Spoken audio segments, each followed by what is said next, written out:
जय बद्री केदारनाथ दोस्तों, बहुत बहुत स्वागत है आप लोगों का मेरे एक और यूट्यूब वीडियो पे। तो दोस्तों, जैसा कि आप जानते हैं कि आज 20 अगस्त हो चुकी है और 19 अगस्त तक के मेरे म्यूचुअल फंड पोर्टफोलियो अपडेट हो चुके हैं। तो इससे पहले कि मैं इस पोर्टफोलियो को दिखाऊं, मेरे दोनों पोर्टफोलियो आपके लिए डिस्क्लेमर कि मेरे द्वारा दी गई जानकारी केवल एजुकेशन पर्पज़ के लिए है। तो दोस्तों चलिए शुरू करते हैं मेरे ग्रो ऐप के म्यूचुअल फंड पोर्टफोलियो पे। तो जैसा कि आपने थंबनेल में देखा ही होगा कि लगभग सभी फंड्स, म्यूचुअल फंड जो हैं, सबकी पिटाई चल रही है। लेकिन मोतीलाल ओसवाल मिड कैप एकमात्र ऐसा फ़ंड है जो ग्रीन में था, और उसके अलावा बाकी कुछ डेट फंड है, उनके ग्रीन में होने से तो कोई ताज्जुब वाज्जुब की बात नहीं है। लेकिन जो इक्विटी बेस्ड फंड है उनमें केवल मोतीलाल ओसवाल मिड कैप, मेरे पोर्टफोलियो में एटलीस्ट, आप लोगों के पोर्टफोलियो में कोई अलग फंड हो तो आई डोंट नो, लेकिन मेरे पोर्टफोलियो में सिर्फ मोतीलाल ओसवाल मिड कैप ही ऐसा फंड था इक्विटी बेस्ड जो कि ग्रीन में था। तो एक बार देख लेते हैं। मोतीलाल ओसवाल ग्रीन में है, आदित्य बिरला ये मेरा बॉन्ड वाला फंड है, और ये लिक्विड फंड। बाकी सारे फंड कल लालम लाल थे, जैसा कि आप स्क्रीन पे देख सकते हैं। तो सब चाहते हैं कि आप डेली वाला रिटर्न भी दिखाया करें और फिर ओवरऑल रिटर्न भी दिखाया करें, तो ओवरऑल रिटर्न भी दिखा देते हैं कौन लीड कर रहा है। तो अभी भी bank of India small cap मेरे दोनों पोर्टफोलियो में लीड कर रहा है। तो यहाँ पे आप देख सकते हैं कि लगभग 14.25% का रिटर्न है, 26,000 रुपये का गेन है। कौन स्मॉल कैप भी लीड कर रहा है, 12.25%, 36,000 का गेन है, पैसा इसमें ज़्यादा है। HSBC लार्ज एंड मिड लगभग 7.5% का गेन है, 25,000 का गेन इसमें चल रहा है। बंधन स्मॉल कैप में लगभग 14,000 का गेन चल रहा है। और भी कुछ म्यूचुअल फंड है दोस्तों मेरे पोर्टफोलियो में, जैसा कि आप देख सकते हैं, और आज अच्छा गेन होने वाला है। लगभग 0.5 के पास हमारा पोर्टफोलियो आज बढ़ेगा, जिनका मिक्स पोर्टफोलियो है। तो रहिएगा तैयार, जिनको आज 6-7 दिन की गिरावट के बाद आज पोर्टफोलियो बढ़ता हुआ देखना होगा। लगभग 0.5 के आसपास हमारा पोर्टफोलियो बढ़ेगा, जिनका मिक्स्ड पोर्टफोलियो है लार्ज कैप, मिड कैप और स्मॉल कैप का। आइए चलते हैं। और आपकी जानकारी के लिए बता दूं दोस्तों कि मैंने ये पोर्टफोलियो 2024 में बनाया था, और इसमें ज़बरदस्त तरीके से म्यूचुअल फंड टैक्स हार्वेस्टिंग चल रही है। जिनको नहीं पता म्यूचुअल फंड टैक्स हार्वेस्टिंग क्या होती है, उनकी जानकारी के लिए बता दूं कि हर साल 1,25,000 तक का long term capital gain exempt होता है टैक्स से। तो उतने मुनाफे वाले म्यूचुअल फंड्स को बेचकर दोबारा ख़रीद लेते हैं उसी दिन, जिससे हमारा कॉस्ट ऑफ एक्विजिशन ऊपर आ जाता है, हमारा कंपाउंडिंग पे इम्पैक्ट नहीं पड़ता, और हमारा भविष्य का long term capital gain tax कम हो जाता है। अब चलते हैं मेरे दूसरे पोर्टफोलियो, जो कि मेरा इंड मनी ऐप का म्यूचुअल फंड पोर्टफोलियो है। इसमें आप देख सकते हैं दोस्तों, लगभग 13,15,000 इन्वेस्टेड वैल्यू है, 14,07,000 करंट वैल्यू है, 92,000 का प्रॉफिट चल रहा है। यहाँ पे मैंने बहुत ज़बरदस्त टैक्स हार्वेस्टिंग करी है दोस्तों पिछले एक हफ्ते में। तो काफ़ी सारे फंड्स बेच के दोबारा री इन्वेस्ट किए हैं अलग अलग जगह। तो उसकी वजह से जो रिटर्न्स हैं, मार्केट गिरी है उसकी वजह से भी नीचे आए हैं, और फिर उसके बाद मैंने जो हार्वेस्टिंग कर रही है उसकी वजह से भी मेरा रिटर्न जो है वो आप नीचे आता जा रहा है तेज़ी से। तो उससे घबराना नहीं है दोस्तों। जब आप म्यूचुअल फंड टैक्स हार्वेस्टिंग करते हैं, जस्ट मेक श्योर कि आपके पोर्टफोलियो की वैल्यू उतनी बनी रहे जितनी है। हाँ, आपका CAG और XRR कम दिखेगा, दैट इज़ कम्प्लीटली ओके। 2-4 लोग लाइव स्ट्रीम पे या वीडियोस पे उल्टा सीधा कमेंट करके चले जाएंगे कि तुमको नहीं आता, तुम्हारे रिटर्न कम है, लेकिन मुझे पूरी तरीके से पता है मैं क्या कर रहा हूँ। और जिसको नहीं पता वो ChatGPT या गूगल की मदद भी ले सकता है कि what is mutual fund gain tax harvesting. यहाँ पे bank of India small cap है दोस्तों, वो लगभग 27.5% के साथ लीड कर रहा है। और अगर मैंने bank of India small cap में टैक्स हार्वेस्टिंग नहीं करी होती तो शायद ये इस वक्त 34 या 35% के रिटर्न पे होता, जो कि एक मैसिव रिटर्न है कंसिडरिंग कि मार्केट में इतना अच्छा रिटर्न नहीं बना है। Invesco India large and mid cap लगभग 17.25% के रिटर्न पे है। Edelweiss small cap 15.25, SBI small cap 13, और अब नंबर 3 पे यहाँ पे होता था HSBC स्मॉल कैप, वो नीचे चला गया क्योंकि उसमें बहुत ज़बरदस्त मैंने टैक्स हार्वेस्टिंग करी है। तो उसी का फंड निकाल कर वापस उसी में इन्वेस्ट कर दिया, लेकिन वो प्रॉफिटेबिलिटी में नीचे चला गया, जैसा कि आप देख सकते हैं। तो आपको नीचे कहीं नज़र आएगा HSBC स्मॉल कैप।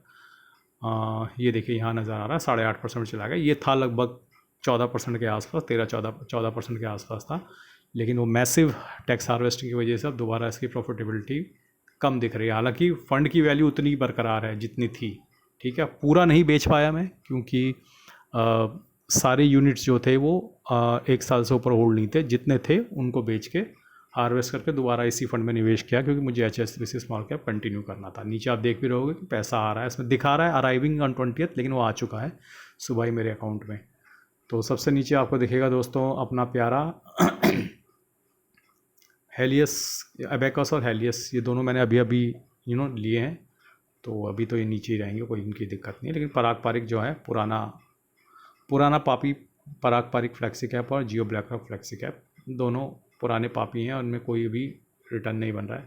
SIP अगर आप देखते हैं दोस्तों, तो आज मेरी SIP कटी है अबेकस स्मॉल कैप में, DSP मल्टी एसेट में, और यही 2 SIP मेरी आज कटी हैं। तो दोस्तों चलते हैं वो मेरे ETF के पोर्टफोलियो, जहाँ पे मैं छोटी मोटी स्विंग ट्रेडिंग करता हूँ और थोड़ा मुनाफा बनाने की कोशिश करता हूँ, लेकिन हालात ऐसे हैं कि यहाँ पे कोई मुनाफा आजकल बन नहीं रहा है। तो आज लगभग 2032 रुपये का नोशनल गेन हुआ है। तो किसने अच्छा गेन दिया एक बार देख लेते हैं। आज सबसे ऊपर रहे जीनस पावर। ये स्टॉक आज 8% चल गया, पता नहीं कैसे चल गया, इतना पिट रखा है ये स्टॉक, तो 8% से कुछ होगा नहीं। इरकॉन का 3.25% चल गया है। टॉप 10 एड ETF 1.5% चल गया है। FMCG ETF 1% चल गया है। निफ्टी 20 पौने 1, सेंसेक्स भी चला है, रिलायंस भी चल गया, टाटा मोटर पैसेंजर व्हीकल आज भी मार खा रहे हैं। ओवरऑल दोस्तों अभी भी पोर्टफोलियो 10% के नुकसान में है। देख लेते हैं कोई ETF अपना है जो प्रॉफिट में है। प्रॉफिट में एक आध यहाँ रिलायंस है प्रॉफिट में 3%, निफ्टी 20 लगभग 2.5% के प्रॉफिट में चल रहा है। लेकिन थोड़ा सब्सटेंशियल गेन होगा तभी इनको निकालेंगे, और वो तभी होगा जब मार्केट 25,000 को क्रॉस करेगी। तब तक हमें इन्हें होल्ड करना पड़ेगा और इंतज़ार करना पड़ेगा कि हमारा सब्सटेंशियल गेन हो सके। तो दोस्तों चलते हैं अब इंडिसेस पे और अंदाज़ा लगाते हैं कि आज कितना हमारा पोर्टफोलियो बढ़ सकता है। तो निफ्टी 50 0.64% की बढ़त दिखा के आज गया है। वहीं mid cap 50 0.44, mid cap 100 0.41, mid cap 150 0.36% की बढ़त दिखाए गए। वहीं स्मॉल कैप 100 जो है 0.68, स्मॉल कैप 50 0.57 और स्मॉल कैप 250 0.58। तो अगर ब्रॉडर इंडेक्स पकड़ लें, स्मॉल कैप का 250 पकड़ लेते हैं और मिड कैप का 150 पकड़ लेते हैं, तो ये लगभग 0.48 हो गया, और ऊपर आपका 64, हाँ तो लगभग 0.5 से के आसपास हमारा पोर्टफोलियो आज बढ़ेगा, जिनका mix portfolio large cap, mid cap, small cap. तो आधा % की बढ़त देखने के लिए आज रहिएगा तैयार। और अब चलते हैं FIDI के बायसेल के डेटा पे, देखते हैं कि आज का डेटा अपडेट हो गया है। आज 20 तारीख है, 20 तारीख का डेटा अपडेट हो गया। आज मामूली सी सेलिंग आ रही है FI की तरफ से 583 करोड़ की, लेकिन DI ने लगभग 3,500 करोड़ की कैश में बाइंग करी है। तो ओवरऑल नेट बाइंग में ही है FI, तो कोई ऐसी मैसिव सेलिंग नहीं हो रही है FI की तरफ से, लेकिन मार्केट में लगातार सेलिंग जो है वो रिटेलर कर रहे हैं। तो इस सेलिंग के लिए ज़िम्मेदार FI नहीं है दोस्तों, इस सेलिंग के लिए ज़िम्मेदार हैं रिटेलर। अभी भी क्रूड और कच्चा तेल जो है लगभग ब्रेंट क्रूड $90 के ऊपर बना हुआ है। ये जब कूल्ड ऑफ होगा, नीचे 85 के नीचे आएगा, दोबारा आपको तेज़ी आती हुई दिखेगी इंडियन मार्केट में। बट अनफॉर्चुनेटली फ़िलहाल US और ईरान की तरफ से कोई डीएस्केलेशन का मैसेज नहीं आया, एटलीस्ट लास्ट टाइम जब मैंने न्यूज़ देखी थी। अभी मैंने फ़िलहाल नहीं देखा, लेकिन अगर सुबह जब देखा था तो ब्रेंट क्रूड जो था $90 पर बैरल के ऊपर ही था। तो दोस्तों आपकी जानकारी के लिए बता दूं कि मेरे द्वारा दी गई जानकारी केवल एजुकेशन पर्पस के लिए है।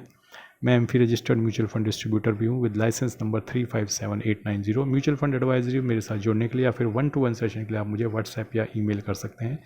मेरा व्हाट्सएप और ईमेल ID कमेंट और डिस्क्रिप्शन में ऑलरेडी गिवन है। और दोस्तों अगर आप मुझे सपोर्ट करना चाहते हैं तो अपने मोबाइल स्क्रीन पर टैप कीजिए, लेफ्ट साइड बॉटम पे आपको व्यू प्रोडक्ट कोड मिलेगा, उसके अंदर आपको फ्लिपकार्ट के लिंक मिलेंगे। अगर आपको कुछ भी शॉपिंग करनी है फ्लिपकार्ट से तो मेरे लिंक से एंटर करके उस प्रोडक्ट को सर्च कीजिए और शॉपिंग कीजिए। धन्यवाद, गुड बाय, जय बद्री केदार।